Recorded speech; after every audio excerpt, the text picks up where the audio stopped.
Since 2003, this is the Sports Source, East Tennessee's #1 sports talk show.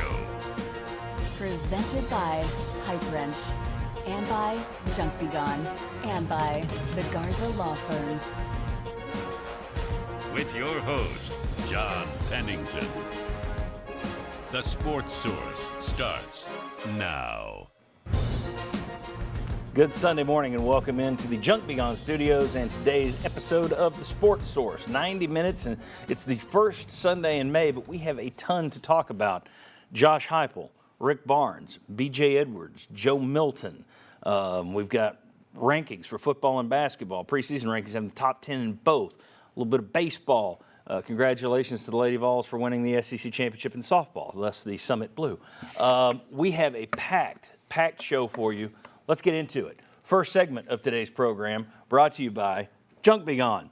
Don't know about you, but April absolutely 100% got away from me, folks. I didn't get to do my usual spring cleaning ritual of having Junk Be Gone bring me a driveway dumpster. Planned on it, didn't have time to do it, didn't do it. No matter, I'm going to do it this month. I fill the thing, they haul it off. It's as simple as that. And if you need them to fill it up for you, you want one of their crews to come in, break something down for you, or just carry out a big piece of what is now junk to you, they'll do that as well. JunkBeGone.biz is where you need to go to learn more about this spectacular, locally owned, family-owned East Tennessee company, Junk Be Gone. All right, let's welcome in the first three panelists today. We got one more on the way. Right down here, longtime radio host in this community, longtime newspaper guy. You've done it all. Longtime member of this show, Jimmy Himes. Jimmy, thanks for being back with us. Thanks for having me. Right here, Josh Ward did a great job hosting the show for me last week. Thank you very much. You can hear him Monday through Friday along with Jason Swain on 99.1 The Sports Animal. Josh, thank you. Thank you, John.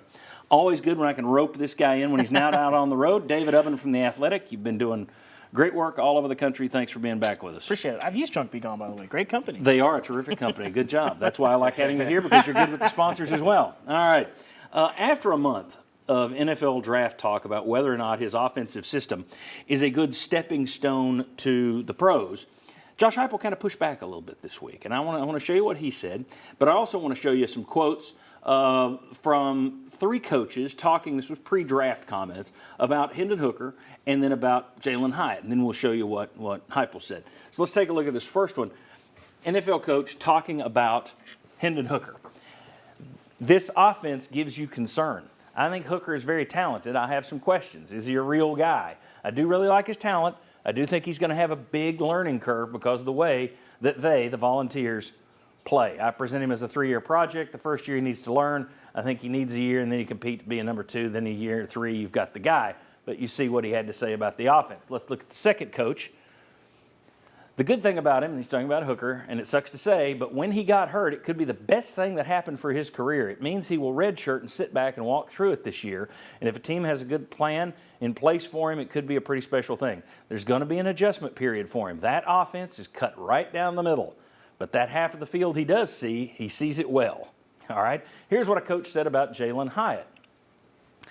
And these are all NFL coaches, by the way. I am very wary of that system. There's not a lot of stuff that translates in the NFL. It's tough tape to translate. You don't see him transition in and out of his cuts. There's lots of option routes, so you don't see the route setup, but he's got so much speed. Okay. Josh Heupel this week at a Big Orange Caravan stop had this to say in response to some of that. He said, I've had more receivers drafted in the last 3 years than any other college coach. I think that speaks to what we're doing and how we're developing those guys. Those guys understanding coverages, concepts, but also how to beat man coverage. That can be press. That can be off technique. That doesn't just happen by accident. I think what we do does translate to how those guys can develop. Okay. I think we all understand why he's pushing back on this, because it could become a recruiting thing down the road, and we'll discuss that in the next segment. But he says it translates. All those NFL guys say it doesn't. They're talking quarterback as well. He went straight to the 5 receivers he's had drafted. Didn't mention the quarterback thing. Are the NFL guys wrong?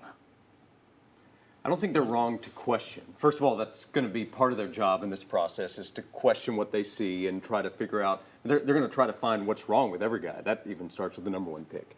But within Tennessee's offense, I think especially at receiver, I think they're having a more difficult time evaluating the player. They see the talent, like Jalen Hyatt. They mentioned his speed right there. But how does that translate to what the NFL coaches will be asking?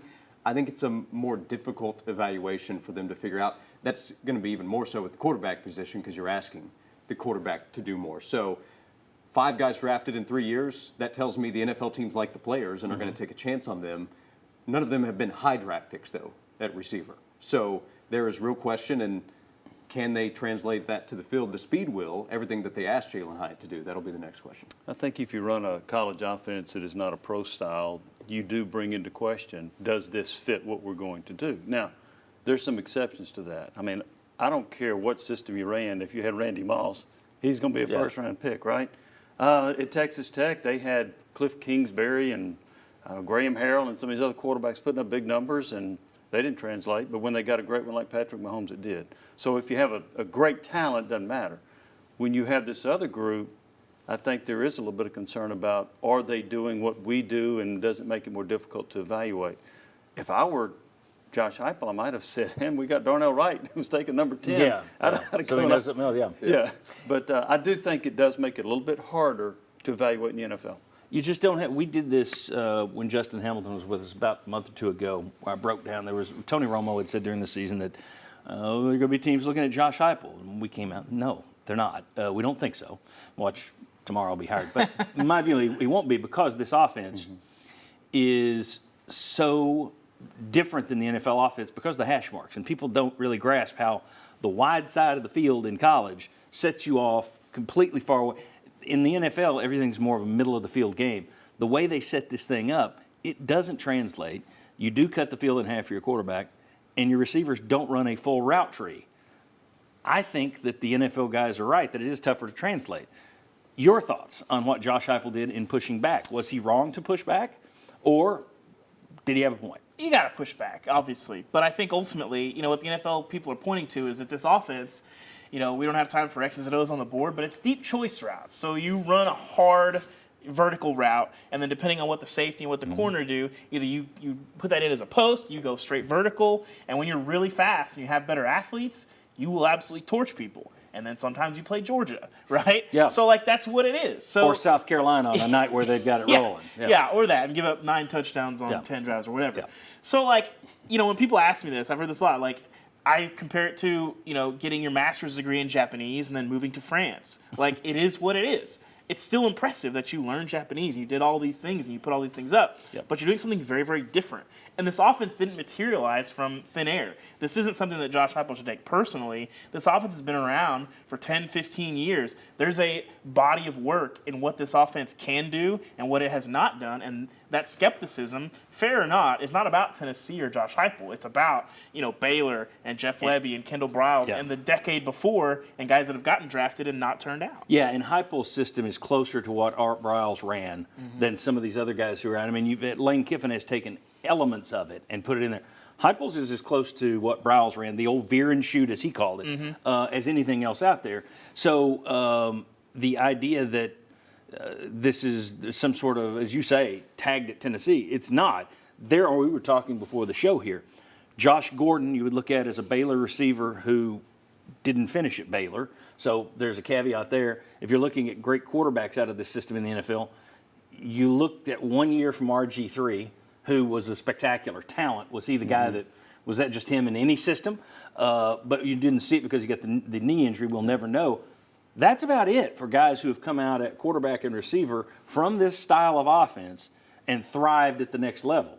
So one thing that would help Josh Heupel, I know you talked about it last week, is for Hendon Hooker, Jalen Hyatt, Cedric Tillman, Velus Jones to come out in the years to come and really show, hey, we could pick it up, no problem. That would be an answer to some of the questions that coaches or NFL evaluators are asking right now. Can they go from that system to succeed in the NFL? If you have more yeses, then you're going to have more belief in players in the future doing that.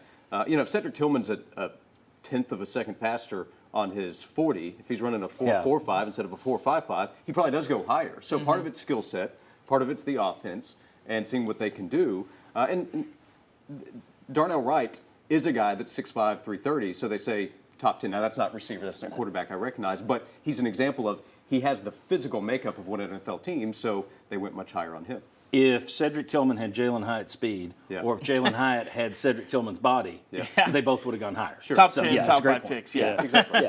But a lot of it's just going to come down to, do they finally have guys that break through? That's going to open that door. But I've seen people compare this to Ohio State hasn't had quarterback success in the NFL.